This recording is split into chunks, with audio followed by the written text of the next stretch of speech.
Welcome back to the Proper Football Podcast. Thank you, everyone, for keeping up. Continue to like, share, and subscribe. We want to continue to make content for you, and we need all the subscribers we can. So we're going to start off with the newscast. EPL newscast had 10 games this week, so let me go through the first half. We had Chelsea versus Luton. Chelsea was away, and they almost lost the game, but they ended up winning 3-2. They get the win and the 3 points. Aston Villa hold off Burnley to a 3-2 win at home. Crystal Palace beat struggling Brentford 3-1. Man City hold Sheffield to a clean sheet 2-0 Man City win. And Wolves pretty much dominate Everton 3-0. Nottingham Forest beats United 2-1. Fulham beats Arsenal 2-1. Spurs win over Bournemouth 3-1. Liverpool win over Newcastle 4-2. And there was a tie with West Ham and Brighton. Only tie of the game week. Yeah, only scoreless game of the week too. And that's the first clean sheet Brighton get this year. Oh wow. Took 20 weeks. Crazy. Didn't know that one. Yeah, lots of up and down throughout the season. So we thought we might as well go out and kind of look at what we predicted in the beginning of the season, what we thought was going to happen, and kind of see how things are unfolding. So I guess it's good to just kind of recap what our predictions were as far as top 5, where people are gonna finish at. And for me, in 5th place, I had Chelsea. I think it's safe to say that we're not gonna get anywhere close to that this year. Well, that might be a little harsh, but we're not getting in 5th. There's no way. Yeah, keep We're going. sitting in 10th. Name all of them. 4th, I had your team, Liverpool. 3rd, had Newcastle. 2nd, had Arsenal, and then Man City at 1st is what I had. All right, I had Man U 5th, Liverpool 4th, Newcastle 3rd, Arsenal 2nd, and Man City 1st. So let's start off for the reason. Why did you choose certain teams to be in the top 5? Well, yeah. For me, Chelsea, it wasn't even a bias thing. We had some good signings, which I thought were some good signings, like Nkunku, Cole Palmer. I didn't know if he was going to go out and make a bang, but obviously we can see what they're doing, and it just didn't play out. Nico Jackson has been squandering many chances. Liverpool, for me, I didn't think they would be in first place right now. I thought they would be struggling in that DM role. I really thought they were just struggling in the midfield in general. I know they made some new signings, but I didn't think it would be good enough for them to gel. Newcastle, I saw them guns blazing last year, and I thought they were just going to continue the same form. And same reasons for Arsenal and Man City. I just didn't see them slowing down from where they left off last season. Yeah, I could agree with you for the most part, but I had United in 5th, and I had them up there because the previous season they did pretty well towards the end, and they made it the Champions League spot. Definitely not looking like they can make it in the top 5 right now. Liverpool, probably out of all teams, surprised me the most. It's my favorite club, obviously, but you know how it was. We lost a lot of players and we gained a lot of players that had to come in and actually be maybe a focal point in the team. Like guys like Szoboszlai, Endo coming in and trying out a whole midfield with McAllister. Newcastle, I thought they were going to continue to be up there too, but you know how it went with them. Yeah, for injuries. They're the most surprising for me, just on the opposite end. So it's unfortunate for them, but yeah. Did you have Arsenal and Man City too? Yeah, I had Arsenal 2 and I had City 1. Arsenal 2 because I feel like, they've always had decent players. They made, a few good additions, but you know how it always comes down. City always find a way when, they're not doing well sometimes. So that was my prediction. And the whole table's different right now. Flip-flopped on teams I didn't even think. Exactly. So, City, they're in 3rd right now, but they have the chance to come in 2nd. They have 40 points. Aston Villa has 42. So they're right there. Crazy. They're not far away from first place. So which is not a good thing for the rest of the league. You're right. Especially, you got KDB coming back, Holland coming back soon. With the absence of them two, it helped out a lot for the Premier League. It kind of made, not even kind of, it made the league more interesting. More competitive, way more. Yeah, because now teams can actually see, I think I can beat this team now. I saw this weaker team go and beat them. I think we can go do the same thing. Yep. So, yeah, definitely gave teams a lot more hope and made it more competitive. Who else? We had Arsenal. We had them in second. They were recently in first, dropped to second. Now they're in fourth. Bro, on Christmas they were in first. New Year's Day they're in fourth. They're having some crazy difficulties right now. I think past 4 games they've had 5 points. That's bad. Pretty That's bad. a shame. And games like Fulham, I'm not gonna say they're a bad team, but those are games that they need to come and capitalize and get those wins. Yeah. You have to. Yeah, I think they faced West Ham recently. I think they tied, but West Ham, cut them some slack. They're in 6th place right now. They're doing well. Kudus is playing well.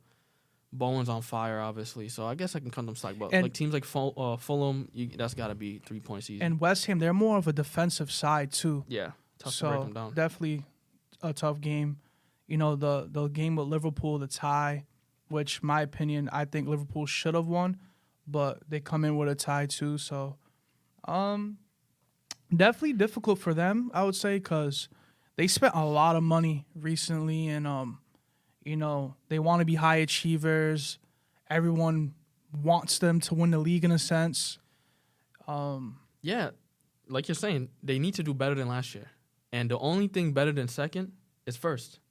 And with the way this table is looking so competitive, it's going to be tough because now you have newcomers in like Aston Villa. Yeah. That's really taking up a spot. You have people right behind you like West Ham, Tottenham, which no one really thought was going to come through. Newcastle, if they get a run of form, now they're right behind you too.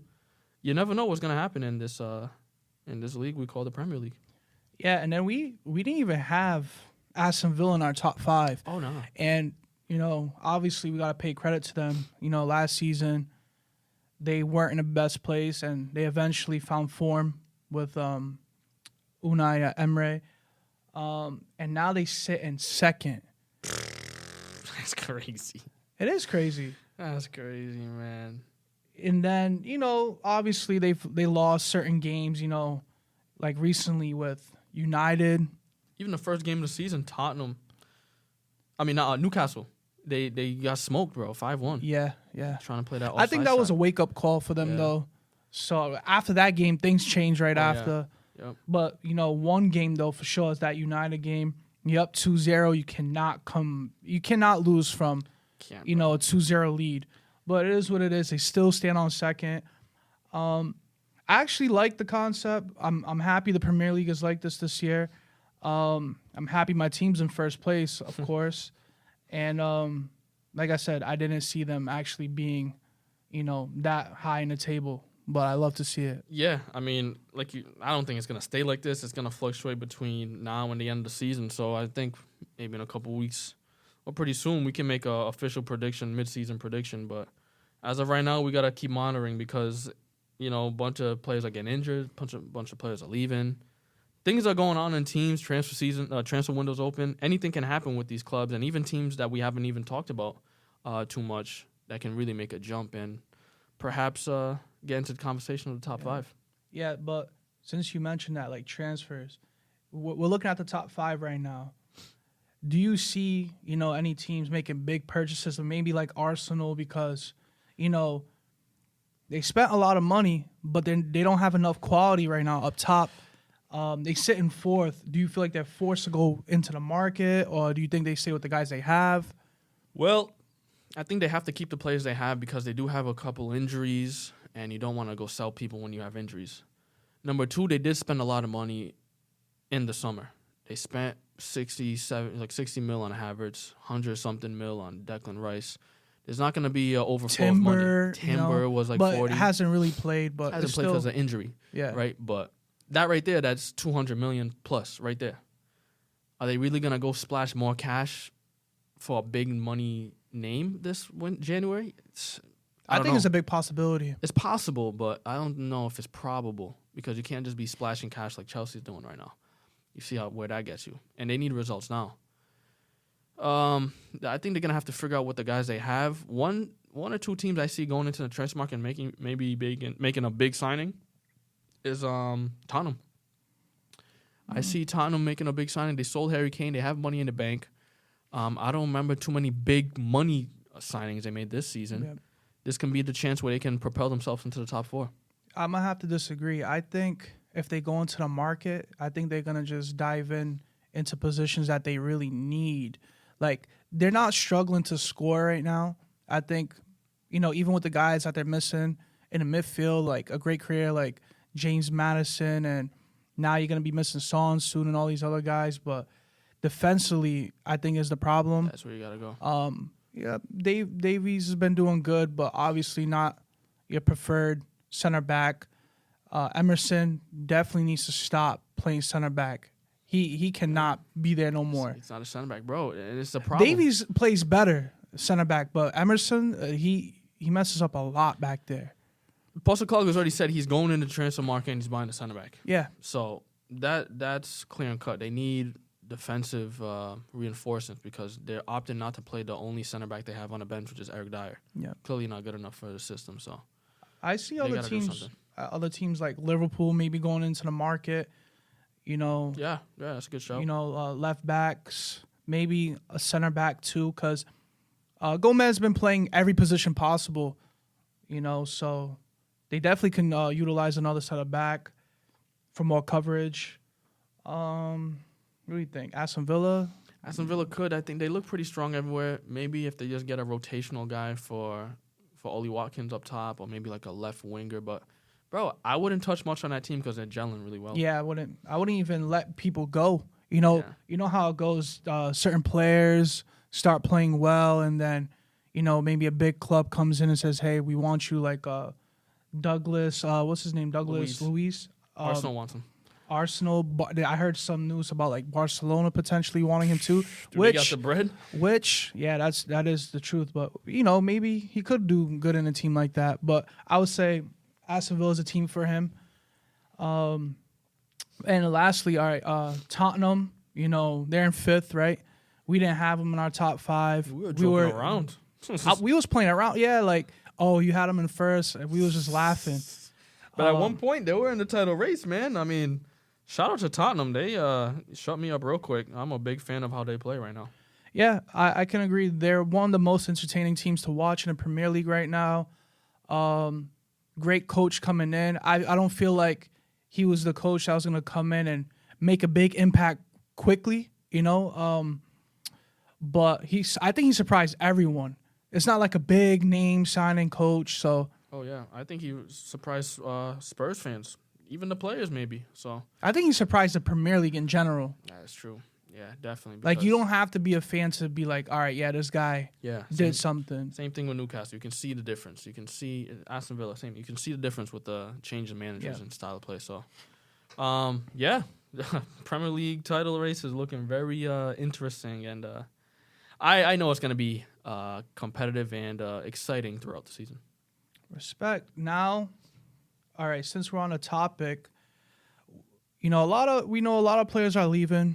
They're going to go play in different competitions. What is it, the Asian Cup and the African Cup? That's starting up pretty soon. My opinion, they need to find another time to have this tournament. Not that I don't respect the tournament. Even if it was the Euros or whatever it was, like, disrupting the league. All right, the table sits how it sits right now. The table could look different in a couple weeks because you got a few teams that don't have players going on into these competitions. Team like Burnley, Newcastle, and Man City. Obviously, Burnley, I don't think they're going to benefit from it a lot. I think they are, bro. You think so? Because they're in the relegation fight. And they need to get out. This could be their chance, these next 3, 4, 5 games, whatever it is, to really get above the Lutons, get above the Sheffields. They're already above Sheffield, but get above Even Everton, who got that 10-point deduction. That would be huge for them in this season, in this time, in the season where they can capitalize on this opportunity. Since you're on the topic, let's click just to see who they have coming up soon. Tough games, man. But look who they're playing next. They're playing Luton. Yeah. That's got to be a win. Luton, they're only missing one guy. They're missing one guy. What's his name? Right back. Let's see. Kobori. Nah, I mean, great player. Don't get me wrong, but I don't think it's enough for me to go and lose a game because they're missing good quality players. But they're at home. Burnley's at home. I got Burnley winning that game. They could win it. That's anybody's game. Yeah. They're both fighting for points. Anybody's game. City, definitely a super tough game. And they're not missing anybody, like we just said. Fulham, they're actually missing a few, good quality players. Let me read who they're missing there. Balotore is missing. I think he's a center back or left back. Calvin Bassi, Nigerian center back. He's going to AFCON Cup and Asia. And Alex Iwobi's been one of their star players right now. That could be concerning, especially Burnley's going to be at home that game. See, that I would say could make a big impact. And Spurs is on the downfall right now. Yep. Spurs is certainly on the downfall. In the past 5 games, let's look at their form. Three losses in the past 5 games. 3 losses? Yeah. And 2 wins. And they're missing, we're talking about big players on a starting sheet, like right. Pape Sarr, you got Son, and then you got Basuma. For Tottenham. Yeah, Basuma's been missing a few games. But you know how pivotal he is in that team. And Sarr as well. Like, they've been I feel like they've been the go-to central midfielders at least. And, Son just speaks for himself. Probably the best creator on the team right now without James Maddison. Mm-hmm. Right behind him right now, maybe Richarlison too, but he stays on the team. But definitely a huge loss right now. Yeah, Son's loss is gonna be crazy. Think about it. They gotta change a lot of players. A lot of players gonna have to get more game time. Højbjerg, maybe this is the time that he comes back into the team, playing more time. Bro, they might have to start Oliver Skip. Yeah. Who's playing in center mid with Højbjerg? I can't think of anybody else. Bentancur is over there too. Yep. Lo Celso, he'll be there, but he's gonna have to play a more attacking role. But now, with Song gone, they're gonna. I see Richarlison up top, obviously. Maybe Kulusevski back on the right side, and Lo Celso, right behind Richarlison. I think that would be the best. Brennan Johnson on left side. On the left side. So. I think that's going to be a tough transition for the team. They're facing Man U, Brentford, Everton, Brighton in that time. So definitely manageable to get a win. But I mean, Man U's missing Onana. They're missing Amrabat. So yeah, you're gonna have a brand new goalie who you never played the whole season in any competition. Amrabat, who's really filling in for your main center defensive mid, Casemiro. How fast is Casemiro going to come in? We already know he hasn't been playing really well anyway. You're going to stick in McTominay. Casemiro, when he comes back, he's going to be Casemiro. But he hasn't been good this season. That's the problem. Has anyone really been good? McTominay? But that's more so like a surprising player that just came up, which I always thought he was a good player, a player with potential. But I'm talking about player with status, name brand player. Even Bruno been kind of quiet, but every now and then, you see his quality. What other team you think is gonna suffer? I think Wolves. Bro, Nottingham Forest will suffer. Yeah, no, big time. They lost about 5 guys, right? 6. Oh man, let me read them. It's Serge Aurier, right back. Willy Bolly, center back. Ibrahim Sangare, the center mid. Kouyaté, center mid. Nketiah, and Ola Aina. There's a lot of starting players. That's a lot of starting starters right there. They all start. I think maybe Nketiah doesn't start, but I think Kouyaté doesn't start all the time too. A big player though. He's a big player. We know how he can play. They just got a brand new coach, Nuno Espirito Santo, which is doing good with the team that he has. Now, if you take out half the starting lineup, what do you do then? I guess that's a question he has to ask himself and answer at the same time. But damn, I mean, let's see who they're facing. They're facing Brentford away. Brentford's gonna be losing some players too, aren't they? They already got Mbuemo out. Wisa is going. Which that's a big part of their main striker. That's the two main goal scorers gone. So, but Ivan Toney should be coming back soon. Is that correct? That is true. I think he can play after next week. Okay. What, a week after? So not that as a good time he's come it's kind of perfect timing. Perfect timing I would say, because Wisa definitely lethal. You know what I'm saying? He's not obviously scoring all the time, but you can see he's one of the best attackers on the team right now, especially with Mbuemo out. So with Nottingham Forest, they face Brentford. Then they face Arsenal, which will probably be a loss. But then they go to Bournemouth, which can go either way. I think Bournemouth really got that. And then they have Newcastle. I mean, I think they probably would have lost 3 out of those 4 games anyway with this starting lineup. Yep. So maybe this is a great time for them to have their starting lineup go.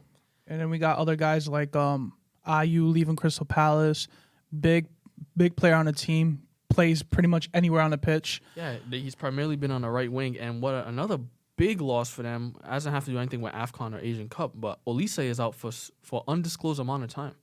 Oh, wow. With another injury. Wow. So he just scored a couple goals just came this back past weekend.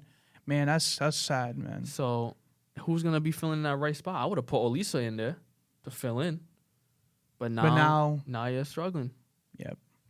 Tough. I think Wolves, He Chan's been in tremendous form. It's your boy. Yeah, it is my boy. It's your boy. He's been good the whole time. He's been low key, especially with Pedro Neto out. True. So Pedro Neto actually came back recently. So things are just happening in perfect timing. Seems like people are going and coming right in to fill in their spots. Yep. And who else is Wolves missing? Nori.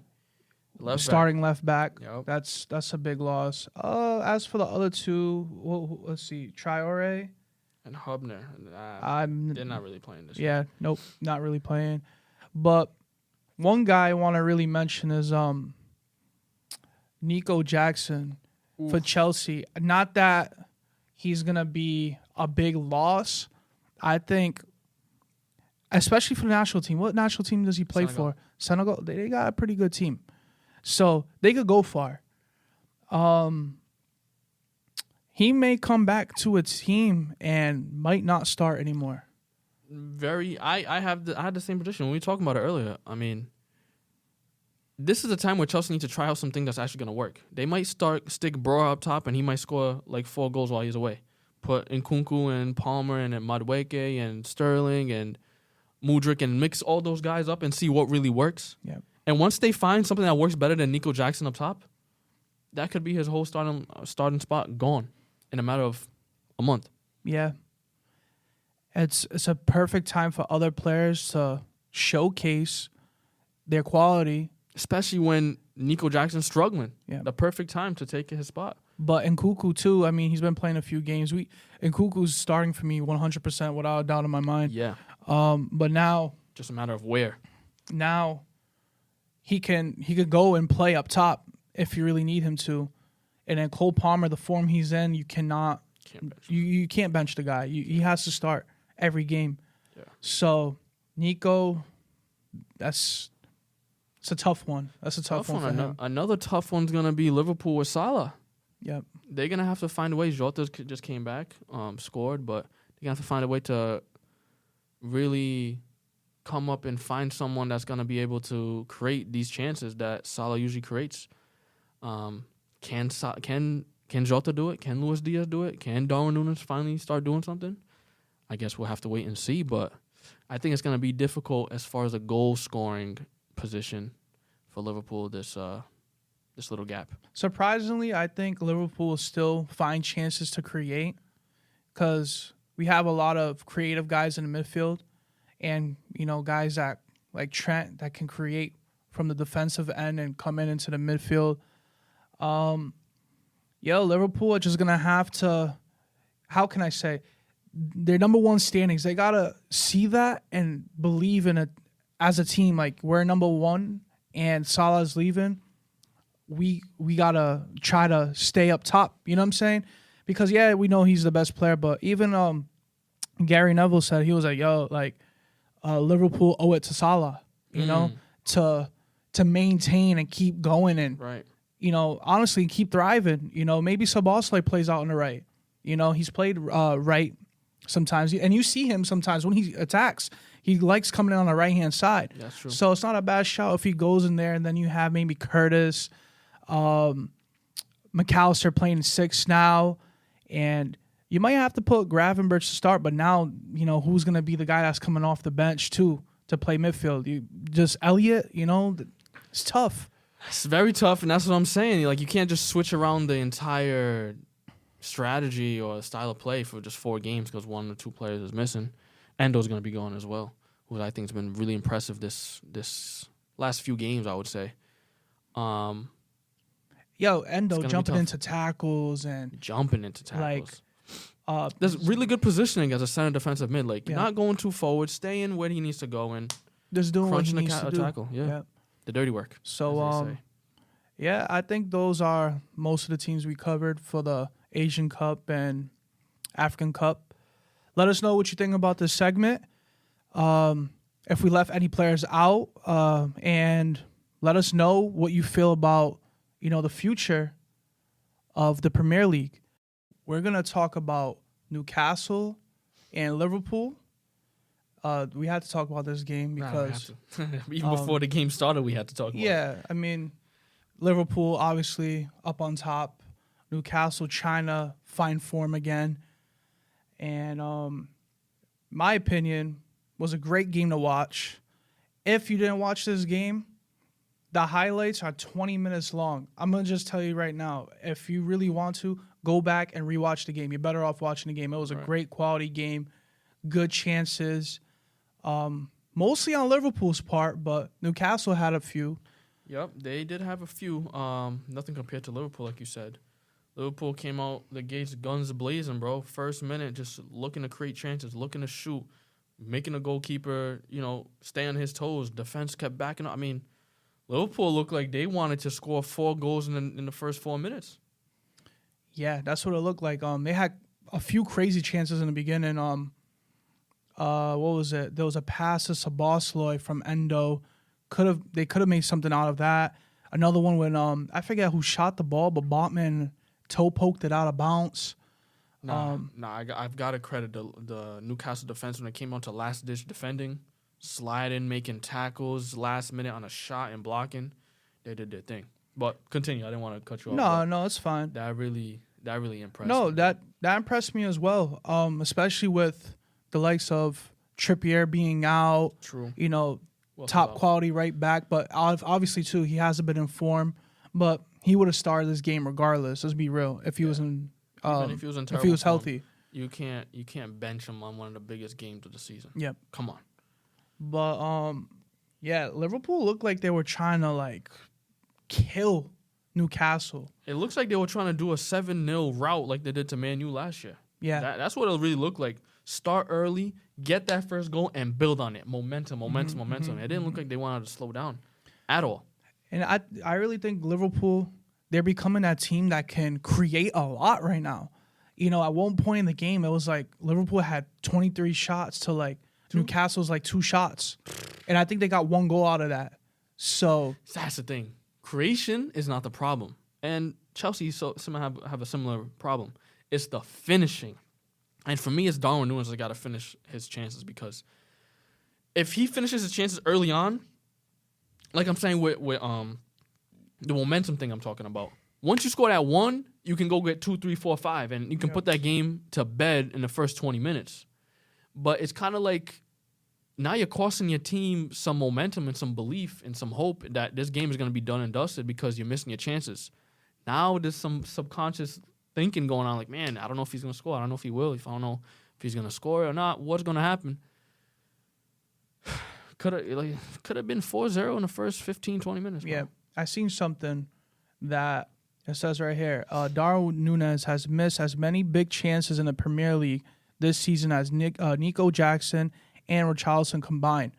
And we've talked about Nico, how many times he's missed chances. Richarlison actually in good form right now, so a lot of credit to him. But Nunez, man, put anyone else in that center striker role. Jota, Scoring, if he's not injured, he's scoring 20 goals a season. It doesn't matter if it's on his weaker foot, if it's he's an aerial threat and he's a small guy. He's not the tallest in the field. You put Haaland there, he's probably gonna score. He's probably gonna have 20-something goals already in the Premier League. So I don't think the problem is creating chances, like you said. It's the matter of finishing. And Nunez, as much as Jurgen Klopp can defend him, there's gonna become a point that it's gonna be a very big problem, and it's already a big problem. I was gonna say it's already a problem for Klopp because you can see him in a press conference. When they're asking about Nunez's finishing, he said, "Oh, he's a fantastic player. Look at the assist he gave to Salah, perfection or something like that." Yeah, he was unselfish. What? Yeah. I mean, he gave an assist, of course, but you bought the guy for $80 million to score the goals. I don't mind the assist. The assist is of course. fine. Well, you would never not mind contributing. That's contributing in that sense. That's fine, but obviously, when you get certain like Salah, he made something out of nothing. When there was a time that they were on a counterattack, Darwin gave him a back pass. Like Salah had to go back and receive it, and then he had to kind of curve it into Darwin. This is first half. He shot the ball, and Dubravka saved it. But that one right there, first half, Darwin got to execute. He's got to score. Credit to Dubravka too. I think he probably played the best out of all Newcastle players because the amount of saves he had to make that game, 10 saves. 10 saves.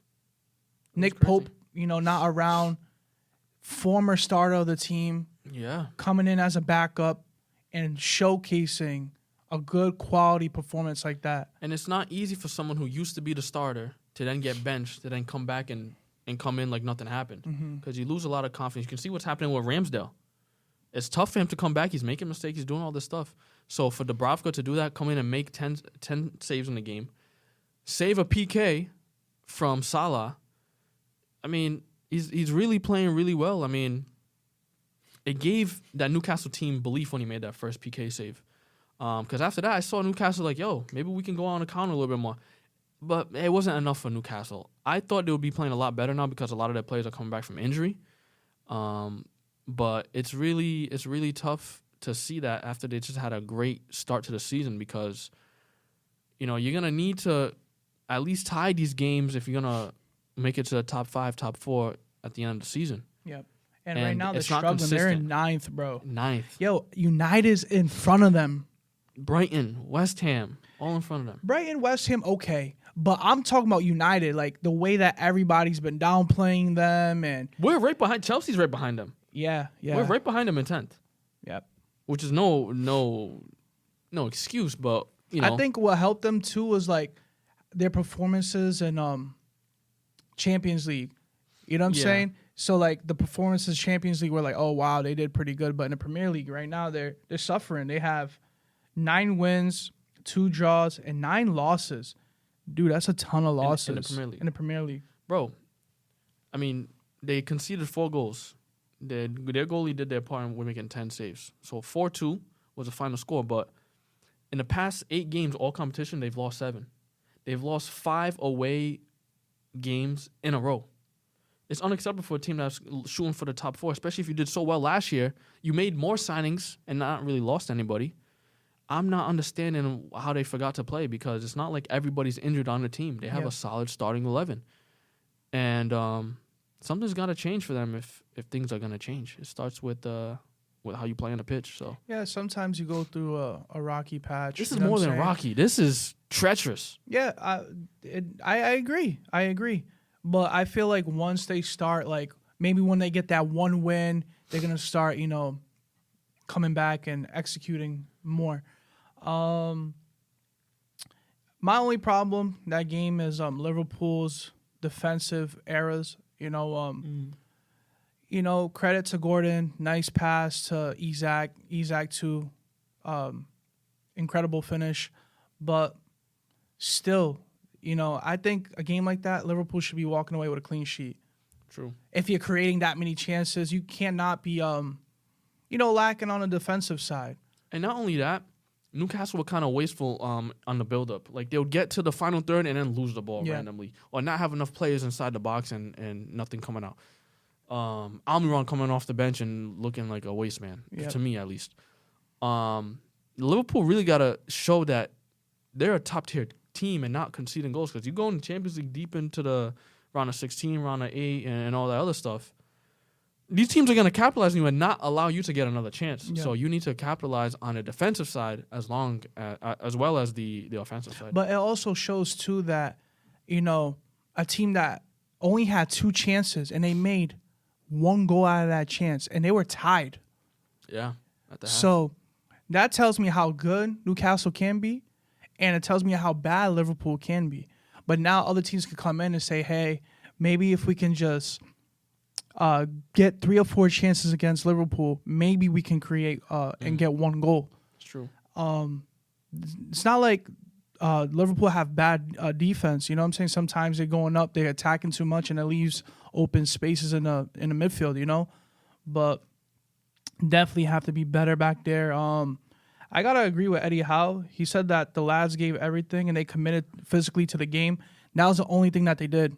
It was a physical game on their end. Joe Linton, you know how they play. You know how we praise Joe Linton and Guimaraes all the time. But I didn't like it because it was my team. Like, yo, chill, fam. Don't come through and be physical with my team. You know what I'm saying? Especially that, him trying to stop that play with Saboslo and not even getting that a was foul a bad or call. Yellow. All right, you play the advantage, cool. But come back. I felt when he played the advantage, I was like, all right, cool. That's good reffing right there. But when you had the ability to, the games, pause, and you have the ability to go in and give the yellow card now, fam, what happened? And it's not like he forgot, because the players were like, yo, what happened? What happened? He said, no, it's not a yellow card. That's nuts. He just touched him. No way. He said, I forgot. But all the players were going up to him like, yo, what happened? What happened? It's kind of nutty. But that's not the only time it happened. There was another time in the first half where it should have been a foul for Liverpool, and they just played on like nothing happened. Yep. I was like, wow. No, there was a few times. Refereeing needs to be a little better. I mean, nothing has to do with VAR here. It's just proper IQ on the field for the ref. Better judgment. Judgment is what I... Maybe the ref deserves a yellow card. A lot of refs deserve yellow cards. But, I mean, it is what it is. It wasn't like it was going to make or break the game. Right. Thank God, because you guys already went through that before. Yeah, 100 times. I thought, reffing was good. With VAR at least, too. They made good calls on both ends. Yeah, all sides was good. That was a good one. Trent's shot on the right-hand side. Let's talk about it. He was trying to shoot. Yeah, everybody say, oh, he could have been across it. That was a proper shot. That was timed and calculated. And man, if that went in, hit the ball too. With the outside, a little slice. Dubravka was like, oh, nah. Yeah. Please, no, if he scored that. Goal of the season? Goal of the season. You think so? Goal of the season. Garnacho. I'm sorry. Over Garnacho. Woo! Over. Because you're talking about the angle, fam. That angle. Wow. Bro, there's no angles. Let's just say there's no angle. For him to even hit the crossbar is insane. If he made that in. Let us imagine that going in. Goal of the season without a doubt in my mind. Let us know in the comments. What's the goal of the season? That Trent possible goal, had that went in? Or Garnacho's bicycle kick?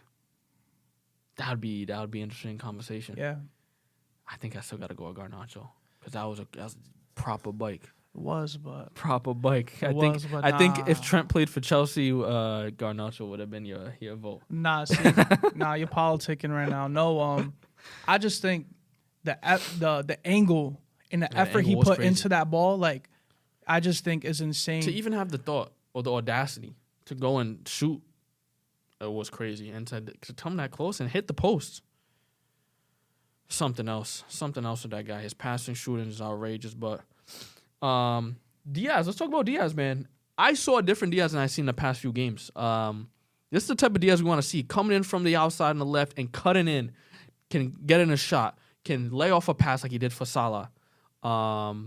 for his assist, wasn't it? No, he passed to Diaz and then Diaz. No, he passed Nunez. Nunez. Yeah, sorry. And then Nunez to Salah. Yeah. That's the type of stuff we got to see from Diaz, because the past few games he's been too predictable and getting stuffed pretty much, and has then been leaving it all to Salah to create everything, which is going to be tough.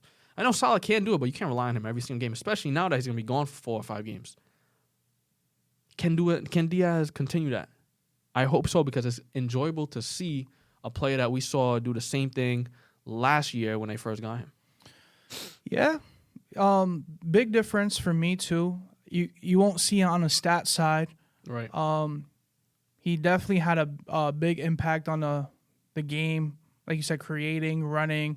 You know, there was one time there was 2 Newcastle players on him, and he went right under Miley with a cut back. I think he did pretty well. And we need that. We need that. Especially, like you said, Salah gone. But even if Salah's there, we still need more options and more creativity in a team. I love to see it. Endo, big time player that game for me. Going into crunching tackles. And you know why I like him a lot? He doesn't force anything. Yeah. If he gets the ball, there's nothing there, he might just turn around, pass it back. You just give a nice, simple pass. And we need that in our defensive midfielder. Yo, kind of random. You know he wears a mouth guard? Yeah. You know why? Why? Doctor said it's going to enhance his playing ability and go into tackles more and become like a warrior.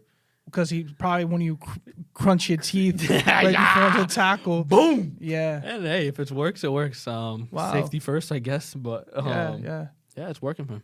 Wow, especially in that defensive mid role. Yeah. I didn't know that. So that's a good fact. Who else really? Szoboszlai, Curtis, like. Oh wow, yeah. You know, just bro, I could talk about the whole team. The whole team looked good, but Curtis for me. Man, this guy, from the beginning to the end of the game, his energy is the same. Yep. That's why he got to score a goal, because, all that effort you put in, get rewarded. You get rewarded. Szoboszlai, been great this whole season. He's a young guy. He's about Curtis' age, bro. Really? I think he's like 22 years old, 22, 23. Curtis is around there. He's playing like, I mean, they're both playing like they've been in the league for 5-6 years, man. Just mature energy, especially Szoboszlai. I'm seeing him just becoming his own player, like solidifying his position. Like, no one's touching his position. Yeah. And in the first half of the season, for someone that, we knew he was really good at, was it Leipzig, right? Yep. Now he's really becoming one of the top midfielders in the Premier League. So, Jones too, man, giving me Milner energy type of vibe, man. Like just all game, energize a bunny. Yep. So, very impressed with that. The only person I can say I'm not impressed with is Darwin Núñez. I know he got an assist, but come on, score some goals, man. I need some points on fantasy. Yeah. I'm serious, bro. Szoboszlai, like I said, I just confirmed he's 23. Curtis Jones is 22.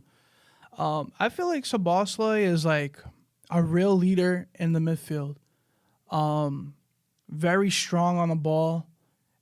When he has the ball on his feet, he's very fast. He creates opportunities for his teammates, and he's a versatile player. But like you said, Curtis Jones, Milner vibes for me too is like Henderson vibes too, based on the energy aspect.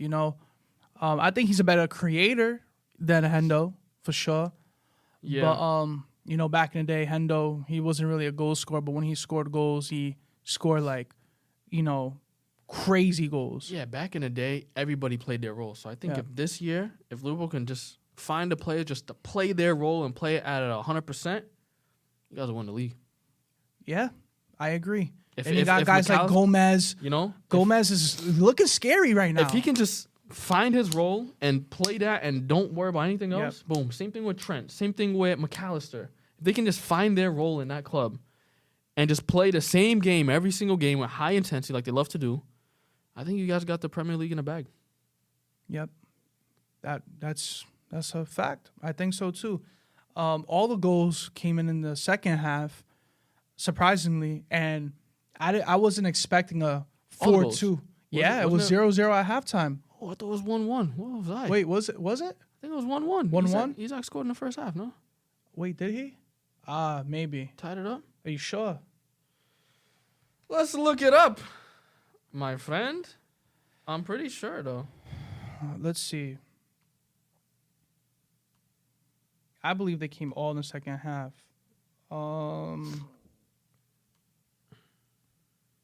Liverpool timeline. Let's see.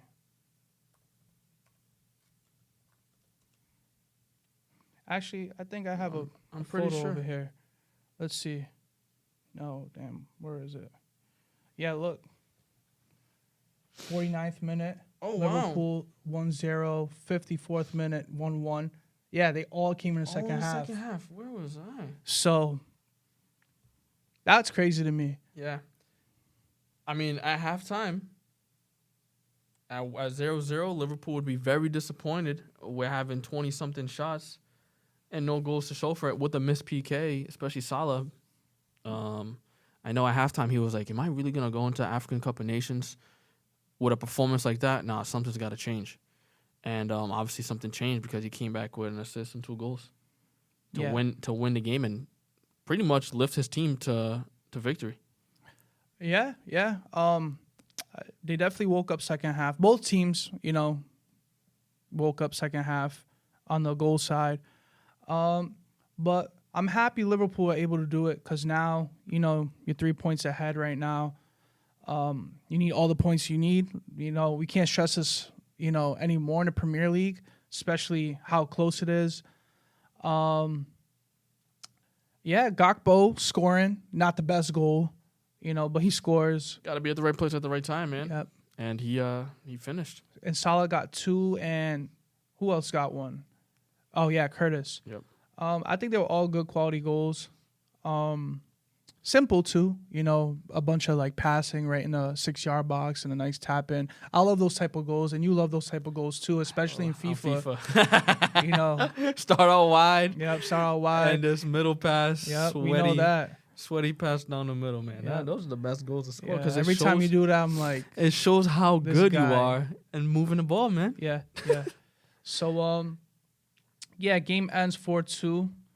My boy Klopp loses his ring while he's clapping in the air. I saw that. He's like clapping and just drops on the floor. He found it though. It's not the only time he lost his ring. I he guess lost it before. Yeah. You heard it? I forgot what it was, but he lost it before, and they had to go call someone to find it. I guess he lost his wedding ring in the sea one time. That's what. And he had to have a professional diver go in. So I don't know if he needs some super glue on his joint or he needs to just resize his ring. That thing. Come on, I don't know, cause your wife finna beat on you when you get to the crib and you ain't got your wedding ring anymore. I don't know, man.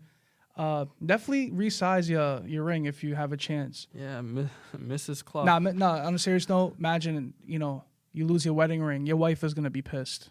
She's probably gonna think. So. I mean, she probably seen it, on TV. But if he was just a regular dude, she'd be like, "Oh nah, you probably took that off," and he was out doing nonsense for the night. Mr. Klopp, man, he's got big character. So I'm glad he found it, and I think somebody helped him find it or something. No, he found it himself. Oh yeah, he found it himself. But the cameraman was right there, shooting it. What else? And then he ended it off with a good little 3 fist pump. So yeah, it's good to see. We need that from our manager. I feel like Klopp is always supportive, regardless of a win or a loss. So it's good to see our manager at a high like that, because I feel like Klopp, man, he deserves to be that way, to feel that way all the time. The amount of effort and commitment he put into this club over the years. People got to remember, he's really the man. Yeah, and it's been an emotional roller coaster the past 7 or 8 years, however long he's been here. And it was an emotional roller coaster in this game. So, I'm glad he's in high spirits because Liverpool's going to need your coach to bring him to the first table. Yep. So, 7.57 expected goals for Liverpool. Yep. Madness. The highest XG in Premier League history. That's crazy. Um, Expected goals 7. You score 4, which is not good compared to that. But man, if you guys could put, put 7 past Man U last year. You guys gotta get that killer instinct again. Yep. That is my opinion. They're definitely gonna have to figure out with the 4 we got right now, and in a sense, yeah, Salah's leaving, but maybe this is good too because you gotta force other people to come into the team and make a bigger impact and make a name for themselves as well. Like a guy like Gakpo, I think he's at the bottom of the sheet. Like I feel like a lot of people feel like Nunez may be better, but my opinion, I think Gakpo is the better player. I think he's more well-rounded. Like he can do more. He just hasn't had more game time. I understand what you're saying with the well-roundedness. It's just the thing with Nunez. There's certain things that he's so good at, as far as speed, strength, that Gakpo can't really compete with. But there's also big discrepancies on where Nunez should be really good, like finishing. Yeah. So and we've seen some goals Gakpo scored before, some nice, beautiful goals. And I feel like, there was one, you're like, damn, like, how did he even score this? But, like, Nunez, too, last time he played Newcastle, he was the reason that we won the game. So that was a crazy game, bro. Yeah. Wow. So now going into the, next few games, it's going to put pressure on Klopp a bit, but also hopefully it gives, a sense of urgency for the team. You know what I'm saying? Like, hey, some of our best quality players are gone, but we're going to continue and they're going to come back and we're going to leave where we left off. Yeah, excited to see what Liverpool do without Salah and Endo. So let's see if they can build on top of this win. Yep. And Newcastle? Hey, just keep going down, man. Chelsea could use keep going down, huh? Chelsea could use a few more losses on Newcastle. So, let's be serious. Newcastle, they're in a tough run of form. Like I said, 7 losses in the past 8 in all competitions, 5 away losses in a row. So something's got to change, man. And I don't think it's going to be signings or any stuff like that. It's something internally, something mentally that some of the captains got to step up and say, hey, this is how we roll. Yeah, like, enough is enough. Again. Like, all right, let's get back to form, guys. Yeah, that is true. That is true. But that's it for this week, huh? That is it, brother. All right. So thank you for tuning in and watching this episode. Comment, like, share, subscribe. Continue to follow up with us. It means a lot to us in our platform.